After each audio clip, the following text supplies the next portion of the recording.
Now, for more perspective, we're joined by Danielle Abraham, the Executive Director of Volcani International Partnerships. Thanks for joining us here. I understand the focus of your organization here has been to, in a way, export Israel's innovations, expertise, really, on the most pressing issues. I think mostly focused on agriculture, but this conversation on the heat waves, on climate changes, drew you to mind for me here now. In short, has Israel's seemingly innovations or solutions even to some of the major issues pressing this country, have they been in higher demand in recent years, do you sense, around the world? Yes, I think definitely. I think, as you said, we're dealing with agriculture. I think as we're seeing an increase in the instances of heat waves, climate change, one of the first casualties here is, of course, food and nutrition security. There is drought, the heats kill the crops fail, and then you have widespread hunger and food insecurity. And I think because of Israel's experience, Israel is 2/3 desert, it's had to contend with these kinds of conditions historically and overcome them.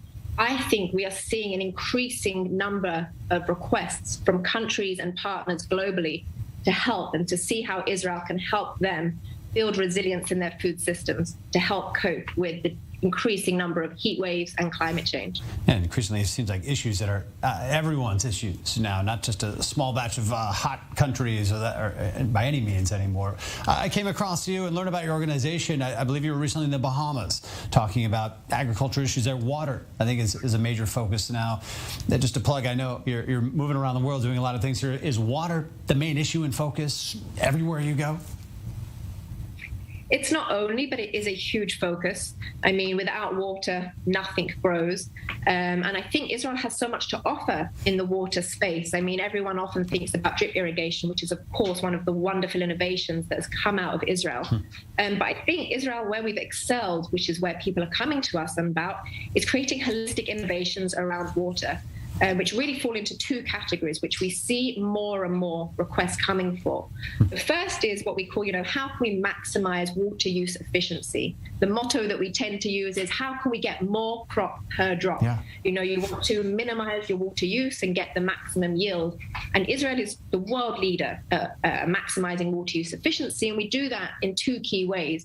I mean, the first is we really try to understand what the needs of the plant are, and we do that through wonderful innovations.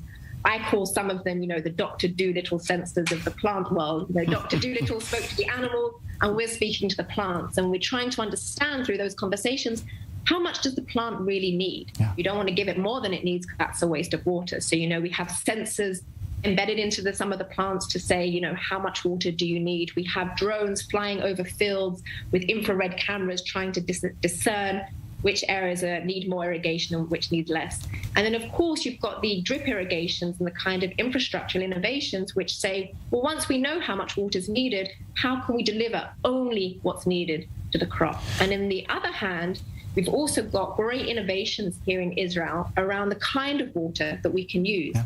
Because Israel, as you know, has a natural shortage of fresh water resources. And what Israel's done wonderfully, which is in greater demand, is actually use different kinds of water for agriculture. I mean, we have recycled wastewater, we have saline water, and of course, we have the desalinated water. And so a lot of countries are coming to us to say, well, what can you share in that field as well? I know one of the major issues there is scaling up Israel's small model to some of those major issues around the world. Running out of time to talk about it, though. Today, Danielle Abraham joining us again from the Volcani International Partnerships. Appreciate you joining us today on this important topic.